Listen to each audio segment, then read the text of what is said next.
Hari ini kita akan bersama-sama mendengarkan penguraian firman Tuhan. Judul atau topik yang akan saya bahas hari ini adalah bagaimana cara kita manusia menemukan jalan keselamatan.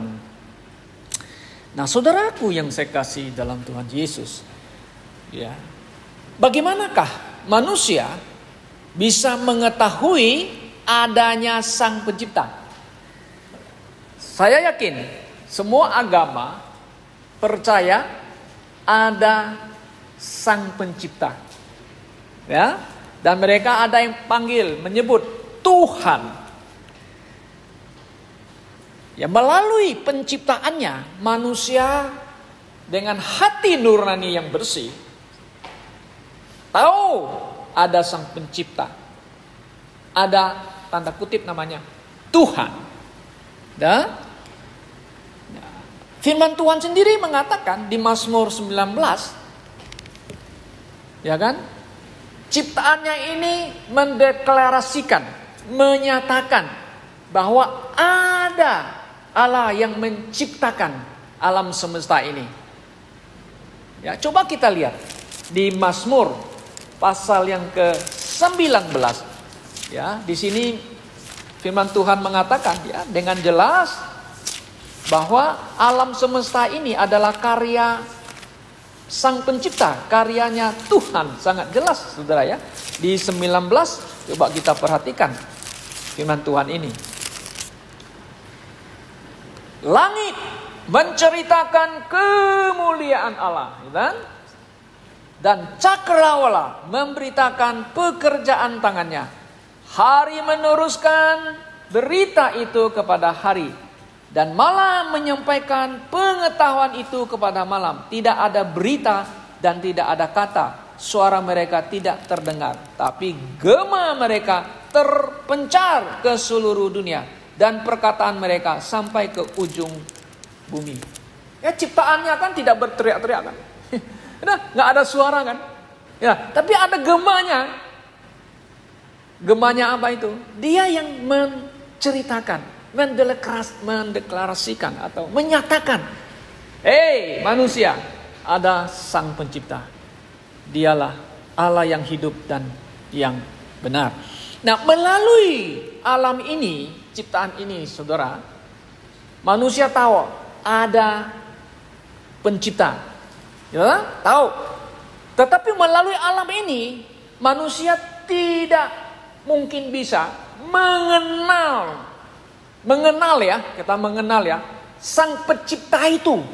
Hanya tahu saja, oh ada ciptaan. Kamu tahu siapa dia? Oh, kalau dalam agama kami, oh Tuhan. Tuhan yang mana? Nah, kita kembali ke Alkitab. Tentu Tuhan yang hidup dan yang benar, yang disembah oleh Bapak Abraham kan disebut Tuhan Allah yang hidup dan yang benar. Nah, melalui ciptaan ini adalah melalui namanya istilahnya wahyu umum. Manusia dengan hati nurani tahu ada Pencipta. Hanya banyak orang juga yang mau menyangkal there is no God. Maka Alkitab mengatakan di Mazmur 14 ya, orang bodoh katanya mengatakan tidak ada Allah Sang Pencipta. Nah, jadi dengan ciptaan ini tidak bisa membawa manusia itu bisa mengenal Allah yang hidup dan yang benar, saudara-saudara. Hanya tahu saja ada Allah. Nah, jadi bagaimana supaya kita bisa mengenal Dia dengan baik? Ada Tuhan yang hidup dan yang benar. Dan maka Dia harus menyatakan dirinya, harus memperkenalkan dirinya Sang Pencipta. Maka itu kalau kita lihat di dalam Perjanjian Lama, Allah menyatakan diri kepada Abraham. Akulah Sang Pencipta. Maka Abraham menyembah Allah yang hidup dan yang benar. Menyatakan diri kepada Isa, kepada Yakub dan seterusnya, dan kepada Musa. Di bukit itu Tuhan menyatakan diri pakai api kan. Semak atau pohon itu terbakar. Kemudian ada suara mengatakan, "Musa, Musa, tanggalkanlah kasutmu, karena di mana kamu injak itu tanah yang kudus. Oh, siapa kamu gitu ya? Akulah Allahnya Abraham, Ishak dan Yakub. Itu nenek moyangmu punya Allah yang hidup dan benar. Lalu ditanya, namanya siapa kan? Namanya disebut, aku adalah aku. Namanya, aku adalah aku. Ya, kalau dalam arti yang sebenarnya itu Yehovah, aku adalah aku yang akan mengutus kamu untuk membebaskan umatku di Mesir. Nah, itulah Tuhan yang hidup dan yang benar. Nah, di akhir zaman dia menyatakan dirinya kepada kita melalui siapa? Melalui Yesus Kristus. Itu Ibrani pasal yang pertama. Dengan Yesus Kristus. Ya, kenapa Yesus Kristus perlu datang? Karena ingin menyatakan kepada umat orang Israel bahwa yang mengutus Yesus itu adalah Tuhan Allah, ya, datang kepada mereka, ya, supaya mereka boleh mengenal Tuhan Allah yang hidup dan benar melalui Yesus Kristus. Nah, saudara, tadi kita sudah membaca teks ayat firman Tuhan di Yohanes pasal yang ke-11, ya kan? Nah, di Yohanes yang pasal ke-11 kan sangat jelas di sini ya, ya saudara. Kalau saudara membaca kembali di ayat yang pertama kan. Nah, Yesus kan berkata kepada murid-muridnya kan, janganlah gelisah hatimu, percayalah kepada Allah. Nah, ya terus kepada Allah. Terus percayalah juga kepadaku. Nah, Allah yang disembah oleh Bapak Abraham, Ishak dan Yakub, ya oleh Musa, oleh umat Israel itu Allah Elohim itu ya, ada Adonai dan Yehovah itu. Nah, percaya kepada Dia dan juga percaya kepadaku katanya. Nah, ada dua pribadi di sini ya, Bapa yaitu Allah Bapa, dan Allah itu ada yang pribadi yang kedua itu adalah Yesus Kristus yang telah datang, di mana Dia adalah Firman kan, Firman yang telah menjadi manusia, yang disebut namanya adalah Yesus Kristus. Yuk percaya kepada Allah, ditunjuk. Percayalah juga kepadaku. Kenapa? Nah, di sini mengatakan di rumah Bapakku banyak tempat tinggal. Jika tidak demikian, tentu aku mengatakannya kepadamu. Sebab aku pergi ke situ untuk menyediakan tempat bagimu. Oh, di rumah Bapakku. Di rumah Bapakku di mana itu? Adalah di surga, tempat kediamannya Tuhan Allah. Nah, kita masih ingat kan khotbah kita kan? Bahwa langit ini ada berapa tingkap ya? 3 tingkap ya. Langit dalam bahasa Inggris kan heavens. Plural, heavens. Langit, sky. Nah, kalau orang Mandarin tuh tahu Tian. Tian itu ada 3 tingkap. Tingkap pertama di mana burung-burung bisa terbang, pesawat bisa terbang. Tingkap yang kedua adalah di mana matahari bertengker. Matahari ada istilah bertengker, istilahnya ada di alam, di langit itu ya, matahari, bulan, bintang dan sebagainya. Dan yang ketiga itu adalah apa? Rumah Bapa. Itulah langit yang ketiga. Nah, Paulus pernah pergi sampai ke langit yang ketiga. Itu adalah kediaman Bapa. Nah, itu rumah Bapakku katanya oleh Yesus sendiri yang menyatakan kepadanya. Oke, ayat yang ketiga. Dan apabila aku telah pergi ke situ, telah menyediakan tempat bagimu, aku akan datang kembali dan membawa kamu ke tempatku, supaya di tempat di mana aku berada, kamu pun berada. Puji Tuhan. Ya, saudara-saudara yang saya kasih dalam Tuhan Yesus. Bagaimana manusia bisa menemukan jalan keselamatan? Yang kita ngomong, yang kita bicara ini adalah tentang keselamatan jiwa dan roh, bukan keselamatan tubuh. Tubuh ini bisa binasa. Keponakan semua kemarin ditabrak oleh truk, meninggal. Tidak selamat tubuhnya, meninggal. Ada orang yang ditabrak tapi bisa hidup, selamat kita bilang kan. Yang selamat itu tubuh.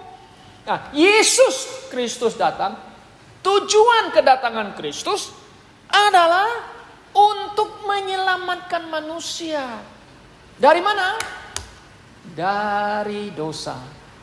Dari hamba dosa. dari hukuman maut, saudara-saudara. Dia mau membawa kita ke sana, ke tempat dia. Tapi bagaimana caranya, jalannya, kan begitu. Nah, ada muridnya bertanya-tanya kan kepada Yesus. Kalau saudara perhatikan, dan kemana aku pergi kamu tahu jalan ke situ. Kata Thomas kepadanya, ini Thomas si ragu-ragu. Tuhan, kami tidak tahu kemana engkau pergi. Jadi bagaimana kami tahu jalan ke situ? Kata Yesus, ini ayat yang sangat penting yang kita hafal. Akulah jalan, kebenaran dan hidup. Tidak ada seorang pun yang datang kepada Bapa yang ada di surga itu, tempat yang kudus itu ya. Kalau tidak melalui aku. Melalui aku. Nah, karena itu saudara, kita lihat. Agama lain, manusia di bumi ini, melihat alam yang indah ini, there is the creators. Ada pencipta. Wah, wonderful landscape. Wonderful view. Who is creator? Siapa yang adalah penciptanya? Who is created this universe? The creator. Who is creator? Siapa pencipta itu, kan begitu? Tuhan. Tuhan yang mana? Gitu loh. Bagaimana kita bisa tahu dia Tuhan yang menciptakannya? Nah, karena itulah saudara, alam ini tidak bisa membawa kita, wahyu ini tidak bisa membawa kita lebih mengenal Tuhan. Harus ada pakai wahyu khusus. Wahyu khusus itu apa? Adalah pribadi Tuhan Yesus yang ditulis di dalam Alkitab, firman Tuhan. Karena itu Alkitab firman Tuhan kita bilang adalah firman Allah. Wahyu yang datang, yang Tuhan berikan kepada manusia adalah perkataan firman Tuhan. Wahyu khusus kita mengatakan. Special revelation yang dibutuhkan oleh manusia, supaya manusia boleh mengenal Sang Pencipta yang benar dan hidup, yang telah menyatakan dirinya melalui siapa? Yesus Kristus. Nah, saudara, murid-muridnya tidak tahu jalannya. Kan Yesus mengatakan lagi kepada si ini yang di ayat yang kelima, sekiranya kamu mengenal aku, pasti kamu mengenal Bapakku. Sekarang ini kamu mengenal dia dan kamu telah melihat dia. Oh, ada Filipus ini muridnya. Bertanya kepada Yesus, Tuhan, tunjukkan Bapa itu kepada kami. Itu sudah cukup bagi kami. Kata Yesus kepadanya, telah sekian lama aku bersama kamu Filipus, namun engkau tidak mengenal aku. Barang siapa yang telah melihat aku, ia telah melihat Bapa. Bagaimanakah engkau berkata, tunjukkanlah Bapa itu kepada kami? Tidak percayakah engkau bahwa aku dalam Bapa dan Bapa dalam aku? Apakah yang aku katakan kepadamu? Tidak aku katakan dari diriku sendiri, tapi Bapa yang diam dalam aku, dialah yang melakukan pekerjaannya. Puji Tuhan. You melihat aku, kau melihat Bapa, karena Bapa ada dalam aku, ada dalam Bapa. Nah, jadi Yesus itu adalah kepenuhan ilahi, di mana ada Allah yang telah menjadi manusia dalam pribadi Yesus. Karena itu kita percaya Yesus itu punya dua nature, God and man, Tuhan dan manusia. Ya, banyak orang kata orang, masa orang Kristen punya Tuhan bisa mati? Kita bilang bukan, Tuhan tidak bisa mati. Yang mati itu adalah manusianya. Manusia yang seperti kita ini yang mati. Tuhan tidak mati, Allah itu tidak bisa mati. Manusia yang mati. Kenapa dia perlu mati? Karena dia mau menyelamatkan manusia, mau menanggung dosa manusia. Seharusnya saudara dan saya yang harus mati menanggung dosa kita. Tapi karena kasih Allah Bapa yang besar kepada manusia, maka dia mengutus Yesus Kristus supaya mati di salib untuk menanggung dosa saudara. Supaya saudara jangan masuk ke neraka, tapi masuk ke dalam surga. Di mana Yesus berada, Bapa berada, di rumah Bapakku. Nah, saudaraku yang saya kasih dalam Tuhan Yesus. Nah, sekarang kan kita tidak melihat Yesus. Ada Anda pernah melihat Yesus? Tidak pernah. Banyak orang yang katanya mimpilah apalah melihat Yesus, tapi yang lihat Yesus yang ada di lukisan yang ada di itu. Lukisannya yang dilukis oleh Leonardo da Vinci. Ya kita bilang itu bukan Yesus, itu hanya lukisan. Dia hanya pikir, oh wajah Yesus begini-begini, wajah Paulus begini-begini gitu. Langsung dilukis, dipahat jadi patung. Oh Saint Lucas, Saint Paul, macam-macam. Itu bukan rasul-rasul, kita nggak tahu mukanya, wajahnya gimana. Kita pun tidak melihat wajah Yesus bagaimana. Tapi Yesus berkata kepada Thomas, ya kamu telah melihat, kamu percaya. Berbahagialah orang yang tidak melihat tapi percaya. Puji Tuhan. Bagaimanakah kita bisa menemukan jalan keselamatan itu? Saudara, yang pertama, orang berdosa harus mendengar firman Allah. Atau firman Tuhan itu. Apa itu mendengar firman Allah, firman Tuhan? Oh saudara-saudara. Karena Alkitab ini, firman Tuhan ini yang tulis dari Kejadian sampai Wahyu. Ya, menceritakan tentang Allah yang menciptakan alam semesta ini. Menceritakan Allah yang hidup dan benar. Dan menceritakan tentang Yesus Kristus yang diutus oleh Allah Bapa untuk datang kepada umatnya, datang kepada manusia dunia ini untuk menyelamatkan manusia. Kita orang berdosa, tidak mungkin kita bisa dapatkan jalan menemukan Sang Pencipta dengan alam ini. Oh, aku mau lihat alam yang indah. Aku tidak tahu mukanya Allah itu gimana. Lalu dibikinlah patung di hutan sana. Nah ini representatif dari pencipta. Lalu disembah. Itu berhala jadinya. Maka itulah di kerajaan Romawi Yunani kan. Ada Tuhannya Zeus, adanya apa macam-macam. Disembah-sembah. Ya sembah-sembah. Anak kita tidak. Kan begitu. Maka kita orang berdosa harus mendengar firman Tuhan. Ya dengan jelas. Karena itu saudara, Alkitab dengan jelas mengatakan di Roma 10:17, iman timbul dari pendengaran akan firman Allah. Nah, bagaimana kita bisa timbul iman, bisa mengenal Tuhan Sang Pencipta yang hidup dalam Yesus Kristus? Harus mendengar firman Tuhan. Karena itulah gembala pendeta di gereja harus menyampaikan khotbah firman Tuhan. Bukan menyampaikan motivator kan. Nah kalau sekarang kan saudara lihat di YouTube kok, pendetanya pintar khotbah kan. Wah, you harus begini, you harus begini. Kalau percaya Yesus, pasti akan kamu sukses, akan berhasil dan sebagainya. Macam-macam, ya, memotivasikan orang begitu ya. Tapi ayat firman Tuhan mengatakan ya kita harus pesan dan percaya kepada Tuhan, itu jelas. Oke, nah jadi orang berdosa harus mendengar firman. Itu caranya yang pertama ya, yang jalurnya ya. You harus mendengar firman. Dari mana firman datang? Alkitab adalah firman Tuhan itu sendiri. Nah, jadi contohnya saudara-saudara ya, bagaimana orang bisa menemukan jalan keselamatannya? Kita lihat Yesus datang kepada orang perempuan Samaria di sumur itu kan. Nah, Tuhan menyampaikan sesuatu, memberitakan, ya, dan perempuan itu dengar. Yesus mau nawarin hidup kekal, mau menawarin air hidup kepada dia ya. Wah apa itu? Waduh, bagus juga. Kalau saya dapat air hidup, saya tidak perlu lagi cedok-cedok air di sumur ini kan.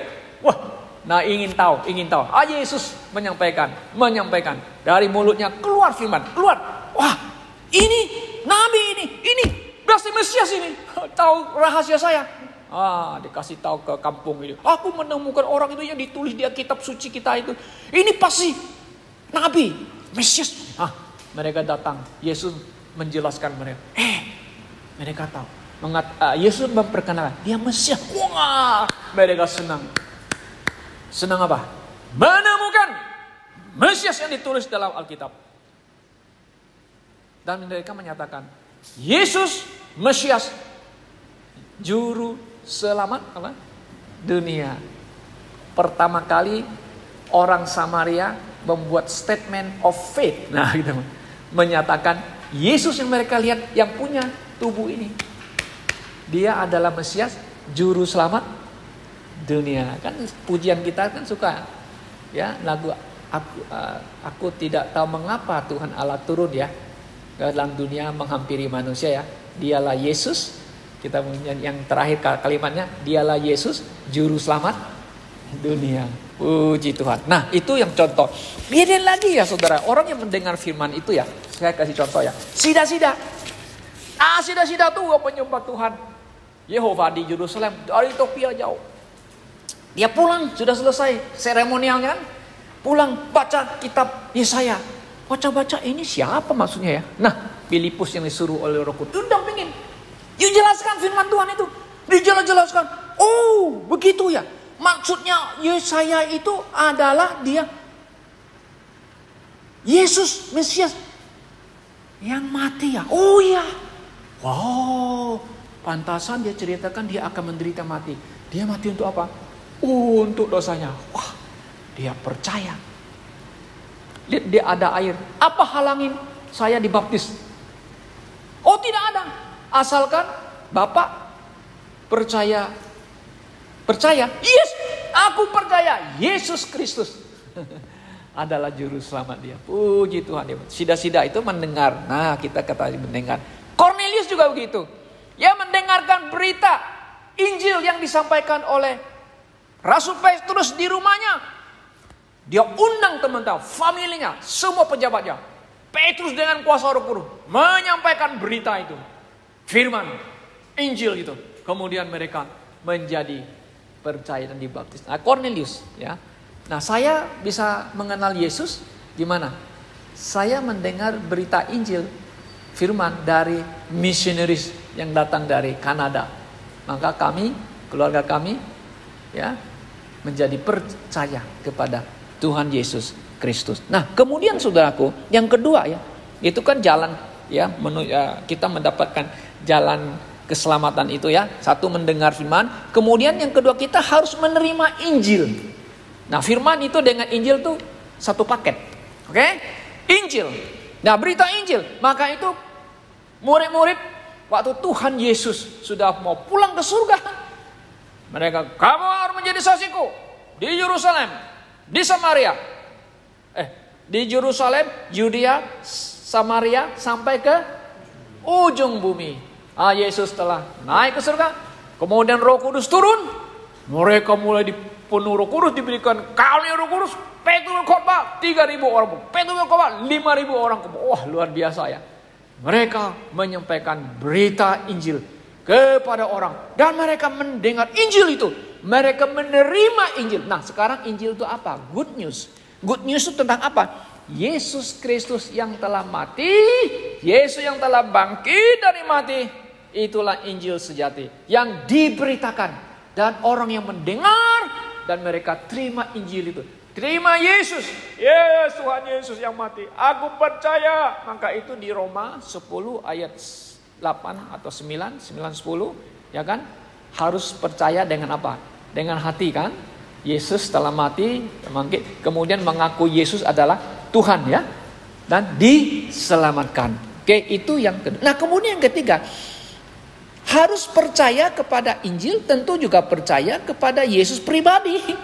Nah, percaya kepada Yesus pribadi dan percaya kepada siapa? Allah yang mengutus dia. Oh, ada yang mengatakan, saya hanya mau percaya Tuhan Yesus. Saya tidak mau percaya kepada Allah Bapa. Hah? Oh, nggak bisa.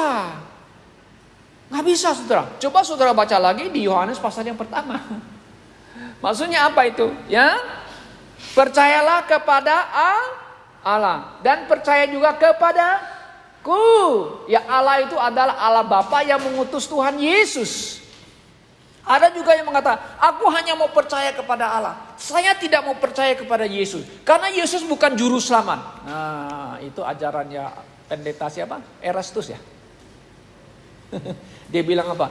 Yesus bukan juru selamat. Yang menjadi juru selamat adalah Allah ya. Dia panggil Yahweh lah, apa Yehovah lah. Oh, ini ajaran yang membingungkan dan menyesatkan orang, saudara-saudara. Kalau di konteks di dalam perjanjian lama tentang keselamatan itu lebih banyak hubungannya dengan jasmani. Orang Israel diselamatkan dari perbudakan, ya. Orang Israel diselamatkan dari serangan Assyria, mereka selamat. Jadi Yehovah adalah Penyelamat. Kan begitu. Mereka tahu kalau mentaati hukum Taurat dengan baik, benar, mereka selamat. Tapi selalu ada hubungan dengan jasmani. Diselamatkan dari penjajahan, diselamatkan dari serangan, dari Assyria, dari apa, mereka selamat. Ya kan? Nah, perjanjian baru kita diserang oleh apa? Kita kan pernah dijajah oleh Belanda, oleh Jepang gitu ya. Selamatnya apa? Ya kita selamat hanya kata dibebaskan dari penjajahan aja. Konteks yang benar tentang keselamatan, kita diselamatkan dari kuasa dosa, dari dosa kan gitu. Itu sebenarnya. Jadi Yesus itu juru selamat manusia, menyelamatkan manusia dari dosa, saudara. Nah, Bapa yang mengutus Yesus, ya. Jadi Yesus adalah media. I am the way, I am the truth, and I am the life. Nobody come to the Father except by me, kan? Tidak ada seorang. Nah, di 1 Korintus pasal 2 mengatakan, Yesus Allah itu Esa dan pengantarnya. Pengantar itu adalah mediator. Tun Esa satu yang menghubungkan manusia berdosa dengan Allah yang Maha Kudus. Melalui siapa? Yesus Kristus, saudara. Kan? Kita percaya Yesus juru selamat satu-satunya. Yes, kita bilang. Yang diutus oleh Allah Bapa. Maka itu kita bisa mengenal Yesus dan harus mengenal Bapa juga. Kenapa? Karena ini nggak bisa terlepas Bapa dan Anak, saudara. Kenapa? Allah kita beda dengan Allah yang disebut oleh orang lain. Kenapa? Allah kita mempunyai anak. Ya, siapa yang percaya kepada anak Allah, dia memiliki hidup yang kekal. Ya, di 1 Yohanes pasal 5 ya. Nah, coba kita lihat di Yohanes pasal 17. Ini kata Yesus loh. Mengatakan demikian ya. Yohanes pasal 17.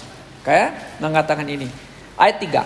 Inilah hidup yang kekal itu, yaitu bahwa mereka mengenal engkau. Mengenal siapa? Engkau itu siapa? Allah Bapa, the Creator. Allah yang menyatakan diri kepada Bapa Abraham, Ishak, Yakub, Ayub, dan Nuh dan sebagainya, dan Musa. Dan mengenal Allah kan? Satu-satunya Allah yang benar. Yes, kita. Dan mengenal siapa? Yesus Kristus yang telah engkau utus. Percaya kepada Yesus juga percaya kepada Allah Bapa. Maka itu ada pribadi yang pertama, dua, dan juga ada pribadi yang ketiga, sebut Roh Kudus. Mereka bukan tiga Allah ya, bukan tiga Tuhan, satu Allah ya, itu satu Tuhan juga gitu loh, saudara-saudara. Oke, jadi Yesus adalah juru selamat. Percaya Yesus, yes, kita mengatakan tidak ada cara lain, ya kan? Nah, ini adalah yang dikatakan oleh Yesus. Inilah hidup yang kekal. You mau dapat hidup kekal dengan cara bagaimana? Berbuat baik? Tidak mungkin. Tidak mungkin. You bayar dengan perak emas, mau suap-suap Tuhan, nggak mungkin.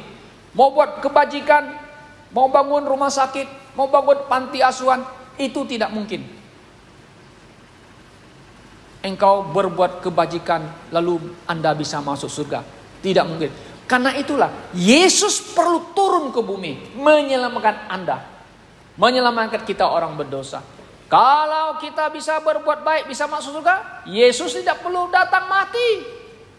Nggak perlu, saudara. Nah, kemudian yang ketiga kita lihat jalan yang kita dapatkan keselamatan itu, saudara.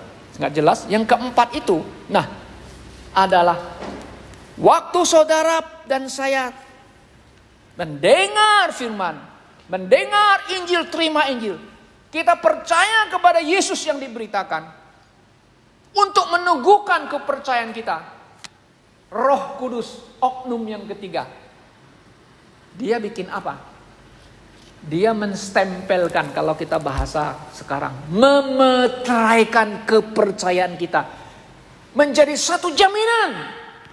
Saudara telah percaya Yesus, terjamin engkau mendapat hidup yang kekal. Satu hari Yesus datang akan bawa kita pulang ke rumah Bapa Surgawi. Oh ini jelas, saudara. Di mana ayat ini kita bisa dapatkan? Saudara bisa lihat di Efesus pasal 1. Nah, kita kemarin itu sudah Bible study ya. Kita sudah membahas mengenai surat Efesus. Nah, sangat jelas di sini saudara-saudaraku yang saya kasih dalam Tuhan. Di Efesus pasal 1, nah kita lihat ayat ini mengatakan demikian ya. Ayat yang ketiga, kita baca ayat 12 lah. Oke. Supaya kami yang sebelum telah menaruh harapan pada Kristus boleh menjadi puji-pujian bagi kemuliaannya di dalam Dia. Nah, di dalam Yesus ya. Kamu juga, karena kamu telah mendengar apa?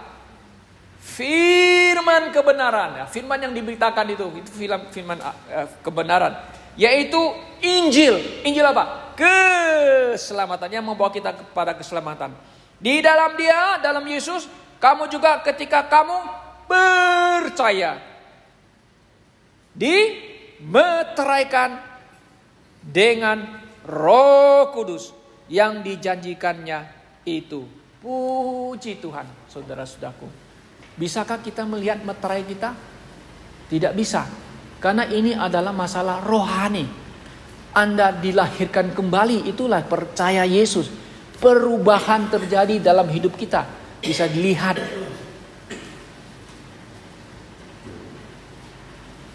Bisakah kita melihat meterai dalam hidup kita? Tidak bisa kita lihat. Tapi kita bisa hanya menyaksikan hidup kita yang ada Yesus, ada Roh Kudus melalui apa? Hidup kita.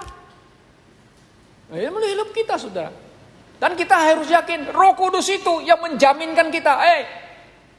Kita yang telah mendengar firman kebenaran dimeteraikan oleh Roh Kudus sebagai apa? Sebagai tanda jaminan dan bukti kepemilikan. Nah, kalau kita di sini kan, kalau yang punya rumah, biasanya kan ada namanya sertifikat ya. Kita beli rumah, kita bawa ke notaris, lalu distempel kan, bahwa itu adalah adalah hak dan milik kita. Kita adalah miliknya Kristus. Bagaimana kita tahu kita milik Kristus? Ya, ada Roh Kudus yang menyatakan, aku adalah anak-anak Allah. Ya dong? Aku sudah dimeteraikan. Aku jadi milik Kristus sekarang. Oh iya, milik Kristus. Karena apa? Karena ada Roh Kudus yang hidup di dalam hatiku. Saudaraku yang saya kasih dalam Tuhan Yesus Kristus. Jadi kita lihat bagaimana manusia yang berdosa bisa menemukan jalan keselamatan. Nggak ada cara lain. Ya kan? Tidak ada jalur lain. Tidak ada. Orang berdosa harus mendengarkan firman kebenaran, firman Allah yang diberitakan satu paket dengan Injil. Harus terima Injil itu. Oh yes, terima Injil dan terima Yesus yang diberitakan. Dialah juru selamat manusia satu-satunya dan distempel oleh Roh Kudus. Saudara dan saya, keselamatannya terjamin. Saudara dan saya milik Kristus. Karena kita ini adalah anak-anak Allah. Puji Tuhan. Saudaraku yang saya kasih dalam Tuhan Yesus. Apakah saudara sudah percaya kepada Yesus? Apakah saudara sudah meyakini keselamatan Anda itu pasti? Apakah Anda yakin saudara adalah anak-anak Allah? Firman Tuhan dengan jelas mengatakan setiap orang yang punya Roh Kudus, mereka akan memanggil Bapa itu adalah Allah itu adalah Bapa kan? Di Roma pasal 8. Kenapa? Roh Kudus yang ada dalam hati kita. Oh, Bapa kami yang di surga. Karena ada Roh Kudus. Saudaraku yang saya kasih dalam Tuhan Yesus. Kiranya Tuhan menolong kita. Kiranya Tuhan memberkati kita supaya kita yakin pasti bahwa jalan keselamatan itu tidak ada di jalur yang lain. Tidak ada di jalan yang lain. Hanya melalui Yesus Kristus saja. Mari kita berdoa.